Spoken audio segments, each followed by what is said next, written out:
आज मी आले बारीक गावठी मच्छी तलावातली आणि ते मी एक स्वच्छ धुवून घेतले. थोडी मोठी मच्छी फ्रायसाठी आणि छोटी मच्छी रस्स्यासाठी मी घेतले.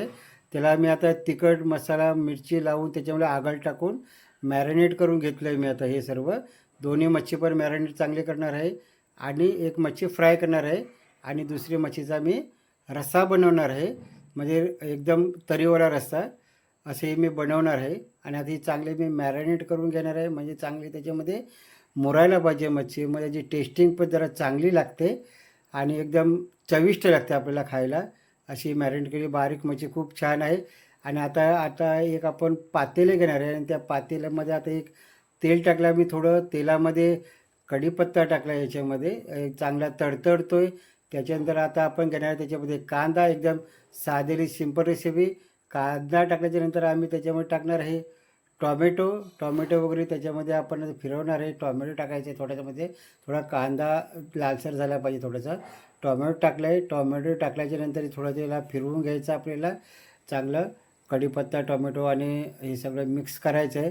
आणि त्याच्यामध्ये आपण आपले हे मसाले आहेत, जे घरचेच मसाले आहेत, हळद मिरची तिखट वगैरे ते सर्व त्याच्यामध्ये मिक्स करायचे. त्यात हळद टाकलेली आहे आणि त्याच्यानंतर तिखट गरम मसाला आपला घरचा मसाला आहे आणि त्याच्यामध्ये धनिया पावडर वगैरे टाकले आणि थोडं त्याच्यामध्ये आपण ते फिरवायचं आहे. आणि हे बेडगी मिरची थोडी टाकायची त्याच्यामध्ये, त्याच्यामुळे त्याला चांगला कलर येईल.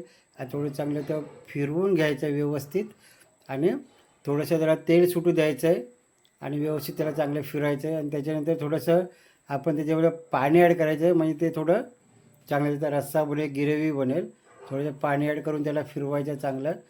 फिरवलं की नंतर ते थोडं त्याला उकळी द्यायची आहे आणि थोडं त्याचं परत पाणी थोडंसं ॲड करायचं आहे आपल्याला आणि त्याला चांगलं कढवायचं. आणि त्याला उकळी आली की त्याच्यानंतर आपण त्याच्यामध्ये मच्छी सोडायची आहे. आता चांगली उकळी येऊ द्या पहिल्यांदा. आणि आता आपण त्या मच्छी सोडूया. मच्छी सोडल्या त्याच्यामध्ये बारीक मच्छी सोडलेली आहे. त्याला जास्त कड काढायचं नाही. जरा जास्त उकळी काढली त्याला तर त्याचा भुस्सा होऊन जाणार आणि ते आपल्याला ते त्याचे डोकेच खायला भेटतील फक्त. पण काय करायचं की थोडं उकळी कमी येऊ द्यायची, मग त्याची ती लगेच शिजणार गरम पाण्यावरती. आणि त्याला आपण आता चांगलं थोडंसं फिरवायचं व्यवस्थितपणे, की जास्त फिरवायचं नाही, थोडंसं चमच्याने फिरवायचं आहे आणि त्याला चांगली उकळी द्यायची. आता तर बघा तुम्हाला दिसतं की चांगली उकळी आली. त्याच्यानंतर आपण त्याला कांदा खोबऱ्याचं वाटप लावायचं आहे आणि त्याला थोडीशी उकळी द्यायची. उकळी आल्याच्यानंतर आपण थोड्या वेळ त्याला गॅस बंद करायचा आहे. आणि आता तुम्हाला दिसतं समोर की मस्त आपली रेसिपी तयार आहे. मच्छी पण फ्राय झालेली आहे एकदम तव्यावरती आणि इथे रस्सा पण आहे. तर चॅनलला तुम्ही लाईक करा, शेअर करा आणि सबस्क्राईब करा. आणि ही आपली बघा डिश चांगली तयार झालेली आहे.